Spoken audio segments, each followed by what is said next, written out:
So our guest today is Jim Desmond. He is on the County Board of Supervisors for San Diego. And for those who don't know what the County Board of Supervisors is or does, the County Board of Supervisors is like the city council at the county level. And there are five of them. There are five different districts. And frankly, for decades, San Diego's County Board of Supervisors hummed right along. And they were actually doing a really great job. They spent money wisely. They filled potholes, and they did all the things that needed to be done by politicians. And I think there is a strong case to be made that Republicans were doing a fantastic job on the County Board of Supervisors before Democrats started getting elected. Now, I'm not normally very partisan, but there really truly is a case to be made here. Back in 2012, a Democrat was elected to the County Board of Supervisors for the first time in decades. There's a guy named Dave Roberts. He served one term. He was plagued by sexual harassment allegations and inappropriate spending allegations. And then after that, Nathan Fletcher was elected. And of course, he had to step down due to sexual harassment allegations that are still going on. Nora Vargas was elected down in South County, and she got reelected, but then she stepped down amid all kinds of rumors. Monica Montgomery Stepp was elected, and although she's still there, and really has nothing big has happened yet, but she's threatened speakers to step outside. And then recently, Paloma Aguirre was elected as a Democrat, and she's got some tax issues that she's dealing with.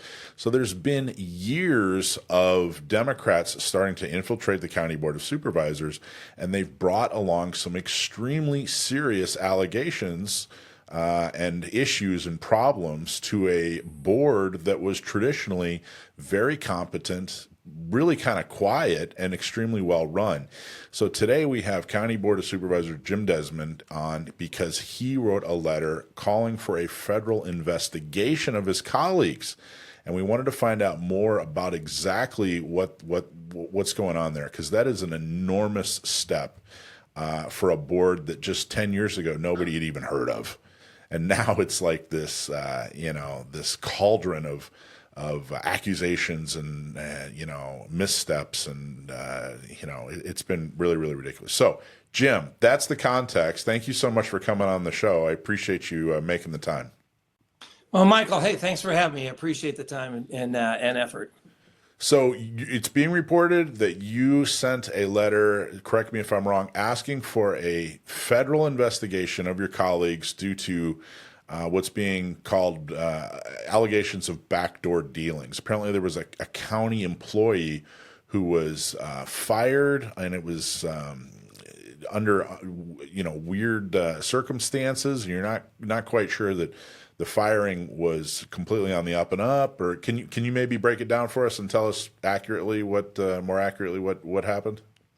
Well, there's just, a plethora of things here in the last couple of years, as you mentioned, a couple of supervisors stepping down when they were in the chair position. And then just recently, Michael Vu, who had filed a lawsuit against the county, gave information that included an email that, quite frankly, was hidden from the Board of Supervisors by our county council.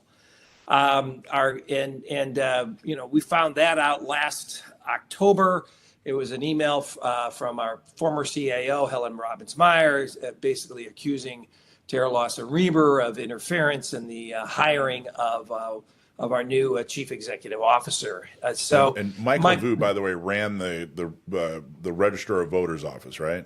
He did previously, but at this point in time, he was the number two. He was the number two at the county. So there's a chief administrative officer, and then there's the assistant chief administrative officer. So he filed a lawsuit against the county for racist comments or remarks, or he was discriminated against, and why he wasn't chosen as the heir apparent to the chief administrative officer. So he filed a lawsuit against that, and included new information that, in my opinion, should have been given to the Board of Supervisors, but it was kept from us by our county council. Now, the county council says the contents of the email, which I can't really talk about, but was attorney-client privilege. And then the La Prensa this Spanish magazine or newspaper in the South Bay came out with accusations concerning the hiring of a new chief administrative officer. Also, he printed the alleged attorney-client privileged email that was part of this. And it really just kind of shows there was some backroom dealings with trying to get the new chief administrative officer in place. I was not a part of any of this, these shenanigans. I only learned about them. As soon as I learned about it, I wanted to make it public, but that was voted down to making, being transparent and saying, okay, here's this new information we found out, but I wasn't able to do that. And then months later, it comes out in a newspaper article in La Prensa. So, and then consequently, we had the election and brand new colleague came on board, Paloma Aguirre from Imperial Beach. And on day one, they fired the county council. I wasn't aware that was going to be taking place. I didn't even participate in the meeting because it was a short notice meeting. And then they ended up giving. Before you go further, the county council, for those who don't know, is the attorney for the county board of supervisors. So this is there are 5 on the county board, and the county council is their hired attorney to guide them, defend them, etc. So once they have, once they had a majority after the new person was elected, Aguirre was elected, they had a majority that enabled them to fire this attorney. And the allegations are that they didn't like the advice they were getting from the attorney, and therefore basically said, "Hey, pound sand." Am I summing that up correctly, or? Well, like I said, I wasn't there when they did that, but what I didn't care about that, because quite frankly, I do think the attorney had a big lapse the county attorney, by not providing us information in a timely manner. We had to find out about it in a lawsuit that was brought against us. So what my concern is, though, when they let her go or she retired, I guess that's what the press release said, she retired. But they gave her an extra 6 months of severance. So she gets 12 months of severance as per her contract. But they added another 6 months on there, and it wasn't even taken to a vote. It was just given to her. To me, that's a gift of public funds. That's taxpayer dollars. Wasn't part of the contract. How it got in there and how it was agreed to without a vote, it surprises me. So really, it's accumulation of all of these things why I asked for a Department of Justice to come in and take a look. We need an outside entity to come in and take a look at these, these actions that have been taking place. The La Prensa article had some very, very serious allegations in there. And I thought, this has to be elevated to a higher level. Hopefully we have an outside entity, the Department of Justice, take a look at this and give recommendations, because I don't think internally this can be solved. So that was the reason for the letter that I sent. Now, have they responded to the Department of Justice? Not yet. I mean, it was like 2 days ago. Yeah. We put that out. What can you tell? So Nora Vargas was representing the South. She ran really hard and got reelected, and then pretty much immediately stepped down without much explanation at all. I mean, to say that it's at least highly unusual, if not extremely suspicious. What can you say about the reasons that she stepped down? And do you think that this is related, or is the timing off, or what can you tell us about that? I don't know. I mean, she's done a very good job of hiding or concealing whatever the reasons were. She was named in the Vu lawsuit as having made discriminatory comments against him being Asian. So that was actually part of the public portion of the lawsuit that she was named there. And then a couple months later, I have no idea if these are tied together or not, but a couple months later she resigned. So I don't know if that was the case or not, but so I really, she has kept it very quiet as to why she resigned, but it is, highly unlikely that any candidate, after you've campaigned for at least a year or two, you've raised hundreds of thousands of dollars. You've gone through the anguish of election night, and then to quit before you're even sworn in. It was very abrupt. And I really, I texted her. I thought it might have been a health issue or something like that. I texted her saying I hope she was okay. She responded, yes, she was. And, that was about the end of our conversation. So I could not, the La Prensa article was sort of connecting the dots. Now, whether those dots are connectable or not, that's what I want the Department of Justice to look into and see, what is really here. So let's talk a little bit about Michael Vu, at least as mine. And Jim, I totally understand there are things that you can't go into because they're just things you can't go into. There are things you're legally not allowed to go into in your position. Totally understand that. So tell us what you can. But as far as Michael Vu goes, widely respected when he was running the registrar of voters, both sides. He was bipartisanly respected and thought to be extremely competent, doing a very good job. I remember the only grumblings I started to hear was from Nathan Fletcher when there was talk of basically auditing the voter rolls, basically going through and saying, hey, do these people really exist? Do we want to make sure that our voter rolls actually are clean? And that's when there were some grumblings from Nathan Fletcher. But my understanding is, but then Nathan Fletcher outed himself. He's gone. We don't even need to talk about him anymore. He was so horrible at his job. But then Vu, it sounded like was on. I don't know if he was promised. I was reading a couple different articles, but it sounded like he was on the track to getting the promotion and was basically told that was the plan. How much can you talk about? First off, you agree he was well respected, and then second, how much can you talk about? How guaranteed or how promised was he for his promotion? Well, there's zero guarantee that he that anyone has that job. I mean, so there's no guarantee at all. But I will admit, he was highly respected. I respected him. I would have hired him as a CAO had he been, had the rest of my colleagues, agreed. But that was not the case. He was Switzerland. He gave you the facts. He gave you the data. He wasn't political. I think, that's the type of person, I want, or I would want in that position, that just, here's the data. Okay, so, hey, board, you make your decision.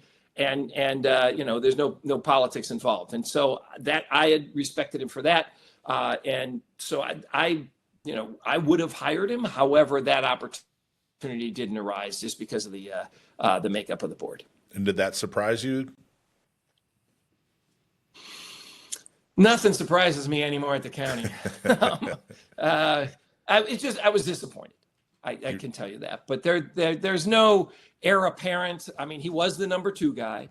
And our previous chief administrative officer, Helen Robbins-Meyer, she had picked him from the registrar of voters to be her number 2 guy. She had groomed him for a couple of years. So I guess it could be potentially expected, but no guarantees.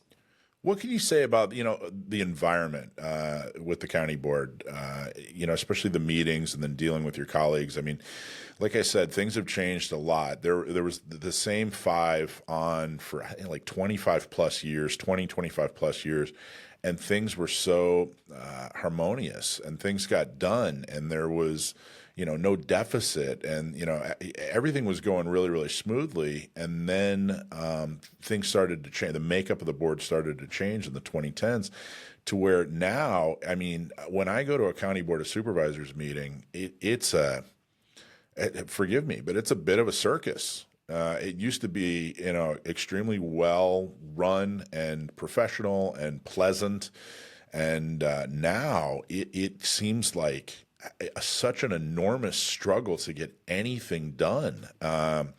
It seems like everyone's at odds with each other. It's really an ugly environment from the outside looking in. But what's been your experience since you've been on the board? Well, unfortunately, I've been one of the, well, not unfortunately, but I've been more of a contrarian to some of the ideas that have been coming out of this new board. And because of that fact, when Nathan first got on and he was, had the majority, I got stripped of like 90% of the committees and commissions that I was on.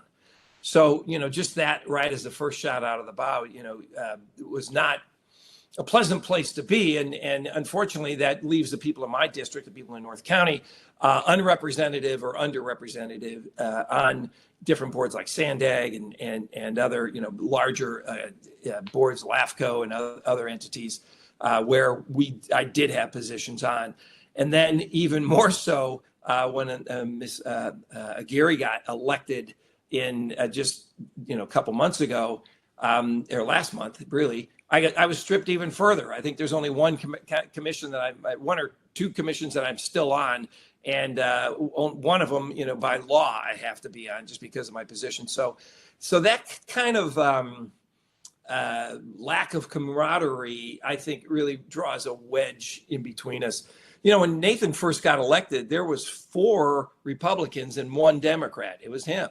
And we gave him, he got committee appointments and got 20% of or 25% of the committee appointments. So it was a lot fairer, but the turnabout doesn't seem to be a fair play with when they choose on the other foot. So unfortunately, I got stripped. We have not, hallelujah, gone into a deficit. We still have, had balanced budgets. But my colleagues have been talking about spending the reserves or spending down the reserves or changing the reserve formulas. And to me, that's a scary path to be going down. I've also voted no against when my colleagues, particularly our chair, Tara Lawson-Remer, has tried to put people on committees, citizen committees and citizen commissions with 0 experience. Recent one was the retirement board. There's a board of people who guide the retirement investments and things like that for the county, which is huge, which is billions of dollars. And this person had 0 financial experience. And I brought that up, and unfortunately that wasn't the case. So there are some things that we agree on. We all want to do something about homelessness. We all want to, create, we've got different ways of trying to get there to do that. But unfortunately, when they strip somebody of all of their committees just because you disagree with them, isn't the right thing to do. And they're the party of diversity, equity, and inclusion, unless you disagree with them. If you disagree with them on something, you're excluded, like I was, from many of the committee appointments. Well, disagreeing on things philosophically is one thing, but you brought up the point that they had this attorney that was advising them one way. And they decided they didn't like that advice. So they got rid of her. Okay, they had the majority. I guess they're allowed to do that. But this additional 6 months stinks of a buy-off. And it's not the first time. My understanding is that Nora Vargas, I think it was her chief of staff, got some big promotion with an enormous paycheck. And it just seems like and now they're trying to dig into the reserves, like you said. And it seems like all these, when it becomes financial like that, and it's all, kind of, backroom deals and under the table, and wait a minute, why are we doing this all of a sudden? And here you are, one of the 5 on the county board, and they're not even telling you what's going on. I mean, this whole thing stinks. This is definitely a lot of smoke, and it brings up the question: is there a fire? And I don't know. What do you, can you expand on that a little bit more?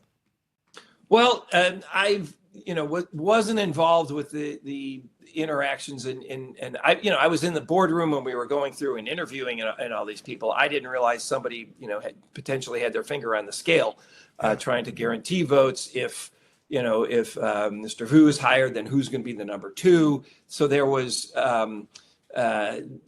comments of that made in the redacted email that just, to me, I wanted, like I said, I wanted this as soon as I found out of it. Should have been made public. I was outvoted on that. I actually even gave the information to the DA's crime unit. They've been looking into this. They haven't really come up with anything yet. That, to my knowledge, it was in December that I gave them this information. So at this point in time, with the attorney being gone, and then with the La Prensa, really it was kind of the straw that broke the camel's back, is the La Prensa article that included the attorney-client email, and that's the county's claim. Their attorney says, no, it's not privileged information. So this will have to be played out in the courts. And Wow. I just, this is stuff that the public needs to know when things are happening that not in their best interest. We should be concentrating more on the services, on roads, on infrastructure, on mental health services, on behavioral health services. Those are the types of things we should be depending on instead of fighting amongst ourselves and stripping each other of appointments.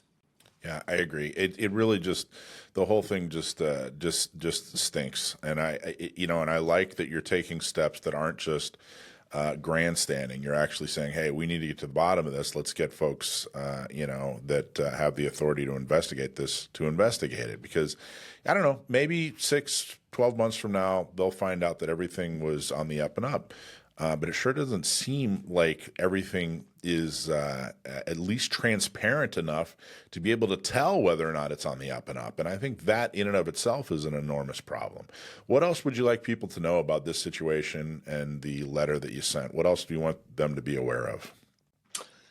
Well, just, the fact that we're still not in a deficit. We're still, above, our heads are above water. But to me, it just doesn't look like it looks like a sinking ship. I mean, from my point of view, the way going after the reserves and spending reserves, and then giving people just handouts or above and beyond any contractual efforts as they're ushered out the door, to me was just not